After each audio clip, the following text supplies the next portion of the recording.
इसमें आप बहुत अच्छे से जानते हो कि टेम्परेचर कांस्टेंट होता है। क्या होता है? टेम्परेचर कांस्टेंट होता है। ये पहले सवाल का जवाब है। दूसरा सवाल है कि कौन सी gas Boyle's law. Equation use होगी, तो आपको पता है बॉयल्स लॉ। तीसरा है पीवी इज इक्वल टू, आपको पता है म्यू आर टी। अगर टी भी कांस्टेंट हो गया तो म्यू कांस्टेंट है, आर कांस्टेंट है, टी भी कांस्टेंट हो गया तो ओवरऑल वैल्यू कांस्टेंट हो गई। तो P V is equal to constant लिख सकते हैं। तो P V is equal to constant लिखने का मतलब हुआ P one V one is equal to P two V to.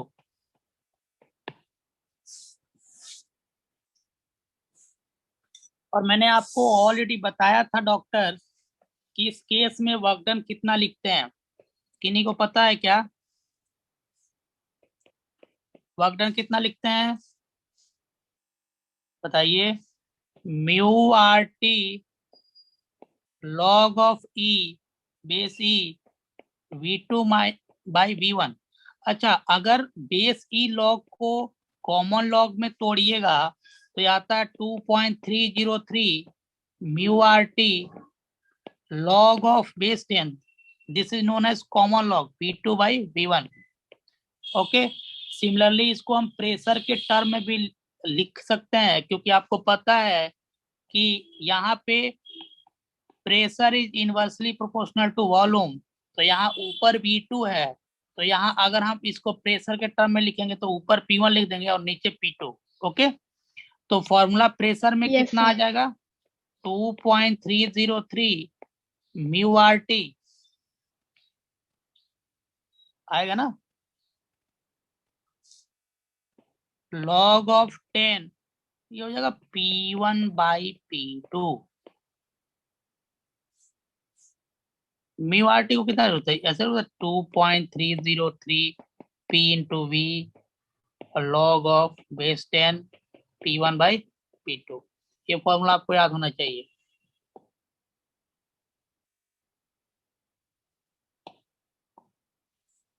तो थोड़ा सा ऊपर कर दीजिए ना।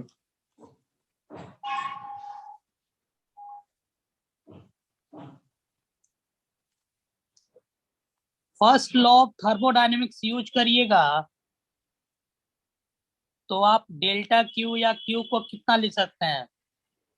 अच्छा, इस केस में एक बात बताइए मुझे, इंटरनल एनर्जी कितनी आएगी? इंटरनल एनर्जी तो जीरो आएगी, क्योंकि डेल्टा टी की वैल्यू जीरो हो यस सर। जाएगी, है ना? समझे क्या? Yes sir. और एक बात याद रखिएगा नोट में, प्रैक्टिकली आइसोथर्मल प्रोसेस जो है ये आइडियल गैस में एग्जिस्ट ही नहीं करता। Isothermal process is practically impossible for ideal gas. Okay. फिर भी अपन क्या लिखते हैं? du is equal to zero. du equal to zero. और ये सिर्फ के सिर्फ हम आइडियल गैस के लिए लिख सकते हैं, है ना? एक हो गया बात याद सर। रखिए, एक बात याद रखिएगा। चलिए, तो अगली बात है first law of thermodynamics isothermal process में लगाने की। तो फर्स्ट लॉ ऑफ थर्मोडायनेमिक्स क्या बोलता है कि Q is equal to D U plus W, है ना? डॉक्टर्स आपको पता है कि डी यू की वैल्यू कितनी होगी? डी यू की वैल्यू हो जाएगी जीरो। डी यू की वैल्यू हो जाएगी जीरो, क्योंकि आपको फॉर्मूला पता है कि डी यू की वैल्यू क्या होती है, mu C B delta T. तो डेल्टा टी की वैल्यू जीरो है, क्यों? क्योंकि डेल्टा टी की वैल्यू जीरो है ना? This is only for ideal gas.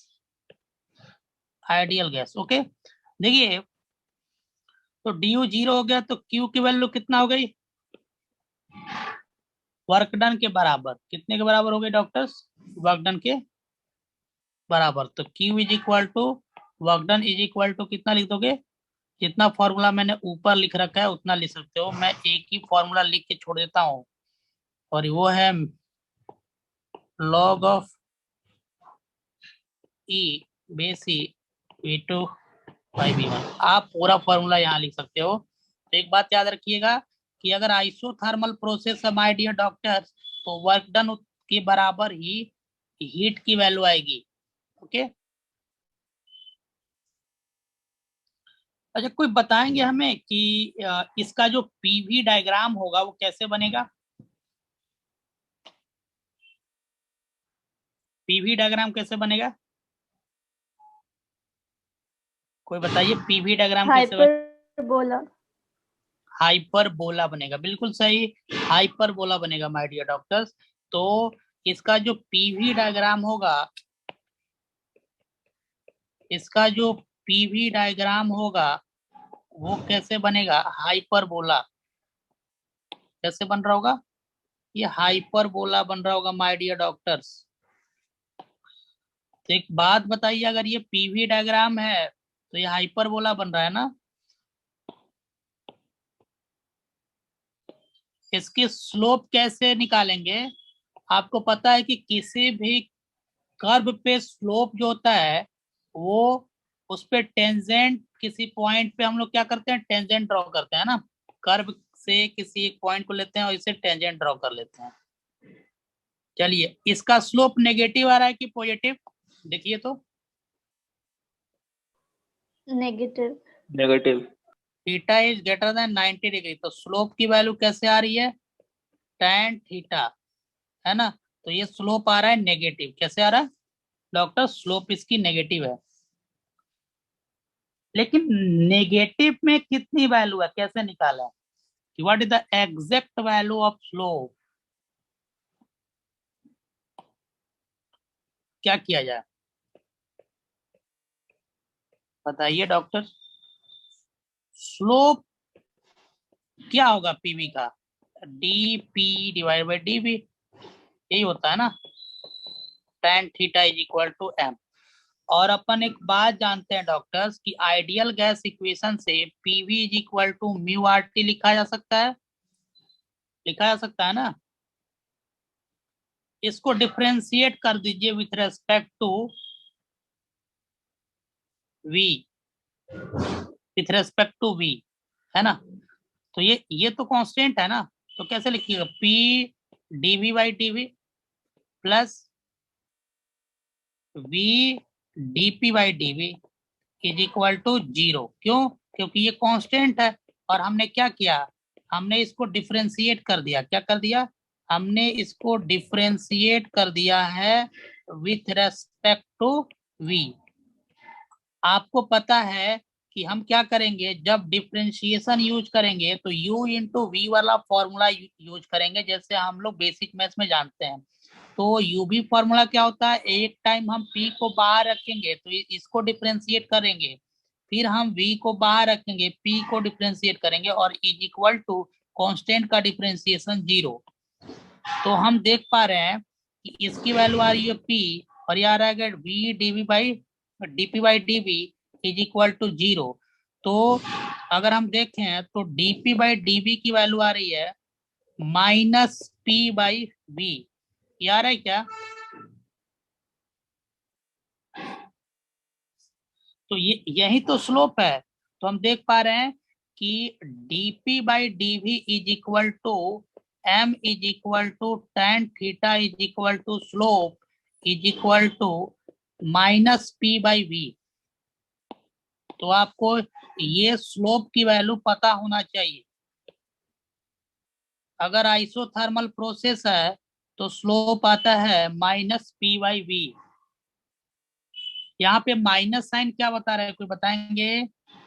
Minus sign का मतलब स्लोप नेगेटिव है ना। माइनस साइन का मतलब क्या है? स्लोप नेगेटिव है। स्लोप नेगेटिव होने का मतलब क्या डॉक्टर्स? कि थीटा क्या है? ऑब्ट्यूज एंगल है। क्या है? Obtuse angle. Agree? Yes.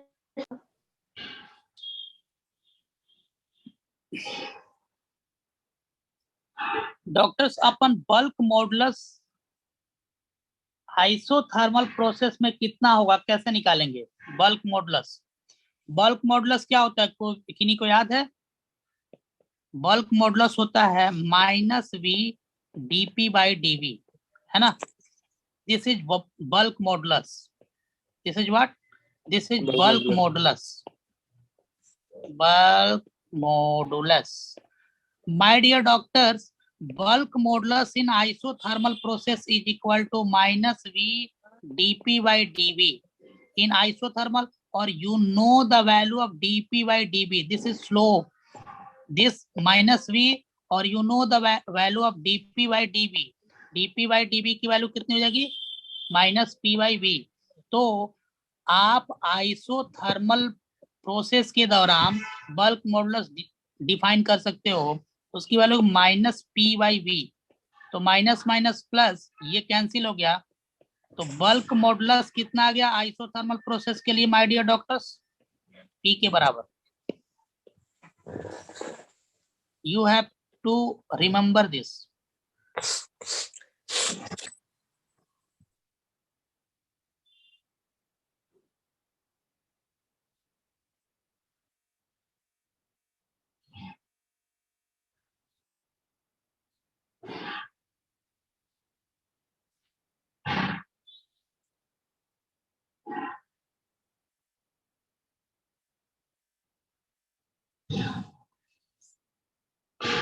Seventh number सवाल आपसे पूछा गया था, उसका जवाब आपको मिल चुका है. 8वें नंबर में अगर आप container should be heat conducting, कोई हमें बता दीजिए 8वां नंबर सवाल क्या था? Specific condition required for the reaction. Okay, तो स्पेसिफिक कंडीशन क्या है कि कंटेनर हीट कंडक्टर होनी चाहिए आइसोथर्मल के लिए, और प्रोसेस जो है carried out very slowly. Process should be carried out slowly. Process slowly होना चाहिए, और जो भी कंटेनर में प्रोसेस हो रही है माय डियर डॉक्टर्स, वो हीट कंडक्टिंग होना चाहिए for isothermal process. Okay, what is the example? All the phase conversion of matters. Isothermal process होता है ऑल फेज कन्वर्जन.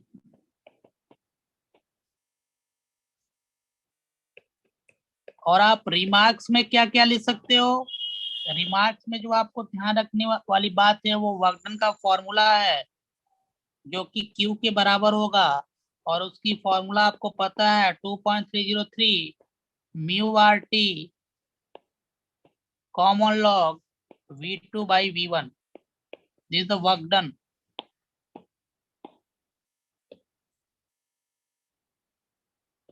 ये आपको याद होना चाहिए.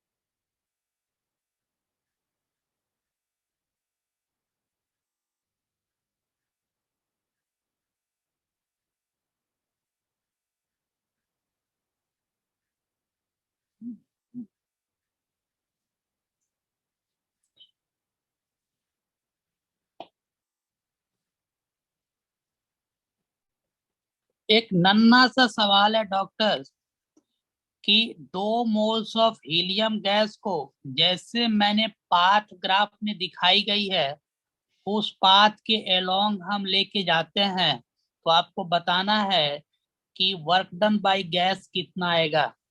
ठीक है, एक ऐसा सवाल दे दिया गया है कि 2 मोल ऑफ हीलियम गैस को हमने इस पाथ से लेके गया ऐसे, जिसका VT कर्व अपने को पता है. This is V and this is T curve, और temperature is given in kelvin and this is given in litre. आपको पता है कि लीटर को मीटर क्यूब में बनाना जरूरी है। हमने इस पाथ से 2 मोल हीलियम को ले गया है, 2 मोल्स ऑफ हीलियम को हमने इस पाथ से ऐसे ट्रेवल कराया, A B C and D. ये वाली वैल्यू अपने को गिवन है, ये है 5 और ये है 15 और ये वाली वैल्यू अपने को गिवन है और ये है 20। ठीक है डॉक्टर्स, ये टेम्परेचर है 250 केल्विन और ये है डॉक्टर 750 केल्विन और यहाँ का टेम्परेचर है 1000। ओके, तो आपको बताना है work done by the gas. Find work done by 2 moles of helium gas, 2 moles of helium gas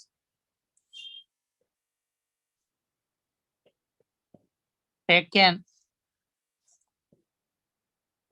along path A B C D।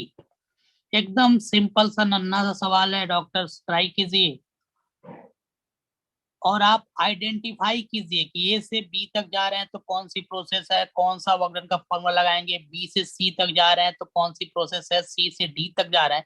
Individual process का वर्कडन लिखिए साइन के साथ और ऐड कर दीजिए। ठीक है,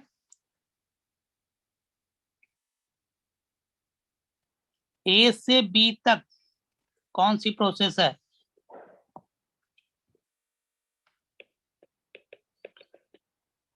ए टू बी गए कौन सी प्रोसेस है, iso V is directly proportional to T. This is isothermal. Is it expansion? Is it expansion or compression?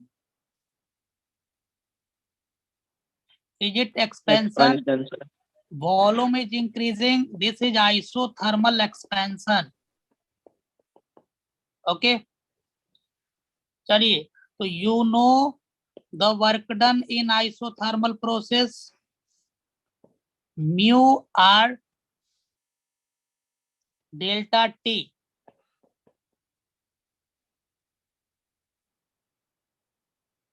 Answer कितना आएगा, म्यू आर डेल्टा टी, यही आएगा ना आइसोथर्मल में। ए टू बी आइसोथर्मल है क्या? नहीं, ए टू बी आइसोथर्मल कैसे होगा? नहीं है सर, आइसोथर्मल नहीं है ना डॉक्टर्स, ये आइसोथर्मल है क्या? नहीं सर। तो कौन सी प्रोसेस है ए टू बी, बताइए। अच्छा देखिए, अगर हम आइडियल गैस इक्वेशन लिखेंगे तो PV is equal to mu R T लिखेंगे ना, तो वी आइसोबैरिक है। हाँ, वी जो है ये V directly proportional to T तभी होगा जब प्रेशर को कांस्टेंट करना पड़ेगा, है ना। तो yes. एक बात याद रखिएगा कि ये तभी पॉसिबल है जब प्रेशर कांस्टेंट होगा। अगर आप आइडियल गैस लगाओगे माय डियर डॉक्टर्स, तो PV is equal to mu R T, V is directly proportional to T only possible when P is constant, और P इज कांस्टेंट में this is isobaric process. Okay, और volume में बढ़ रहा है तो isobaric expansion है।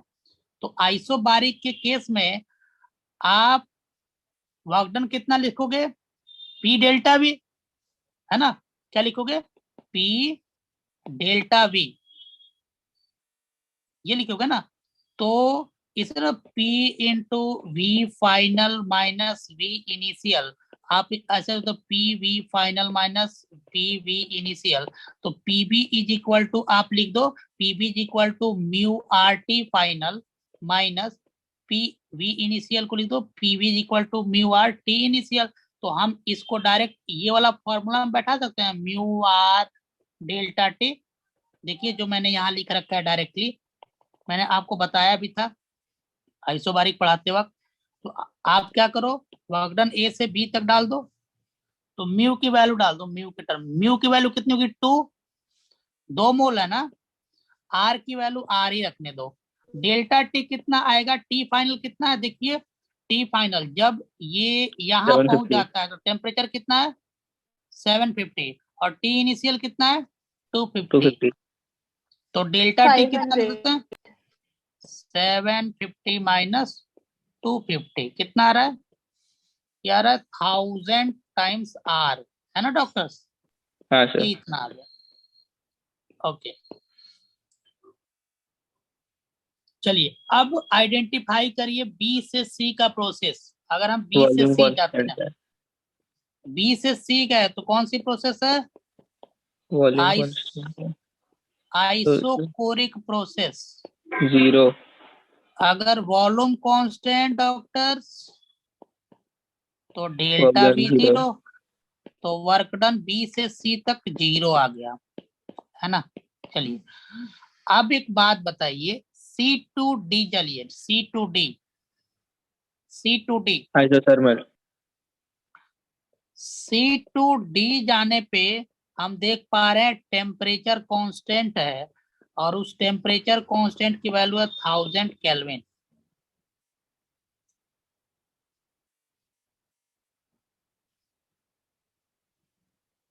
ठीक है, तो क्या आप Isothermal. क्या आप इसको निकाल सकते हो,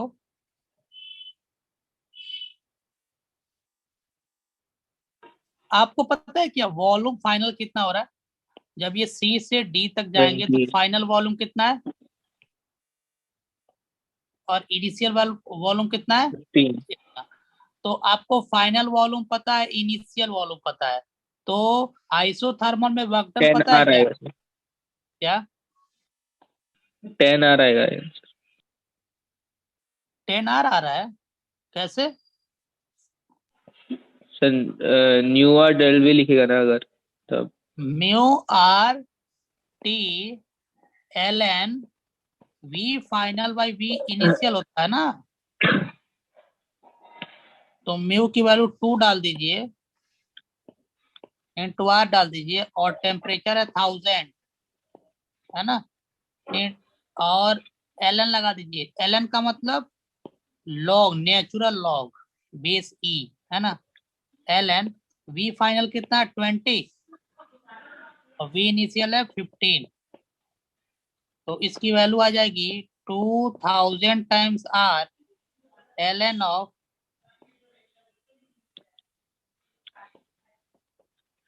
इतना।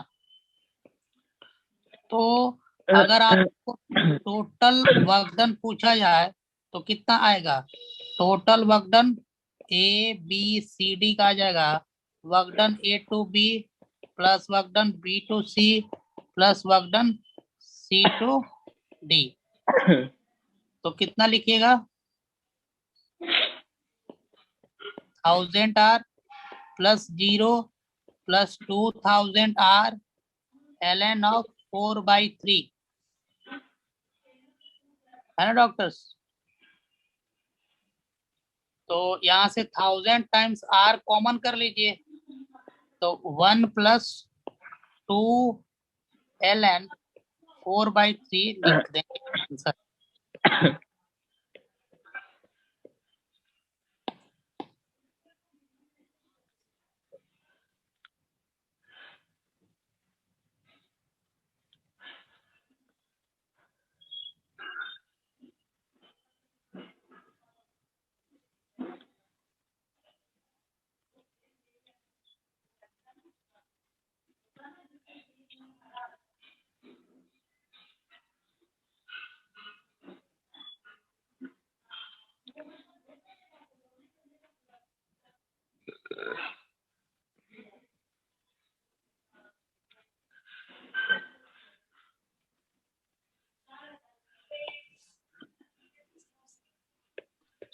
एक अगला सवाल है नन्हा सा कि 1 मोल ऑफ गैस को एक साइक्लिक प्रोसेस के थ्रू लेके जा रहे हैं, तो आपको बताना है कि नेट वर्क डन कितना आएगा।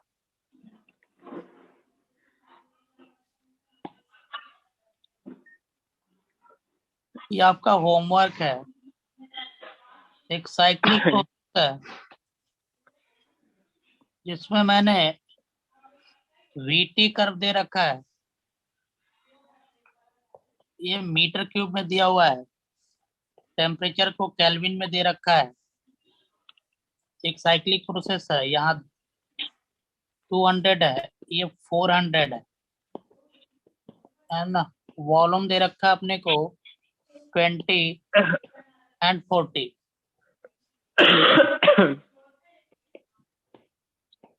ऐसे आ रहा।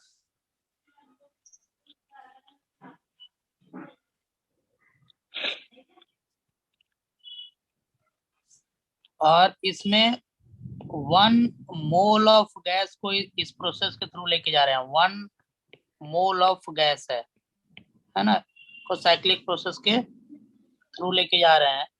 तो नेट वर्क डन का लिए find net work done. Net work done मतलब टोटल वर्क डन। इसका मैं आंसर लिख दे रहा हूँ। इसका आंसर जो आप निकालोगे, इसमें कैलकुलेशन बस है, आपको कैलकुलेशन कर लेना है। इसका आंसर आएगा 1152.65 जूल।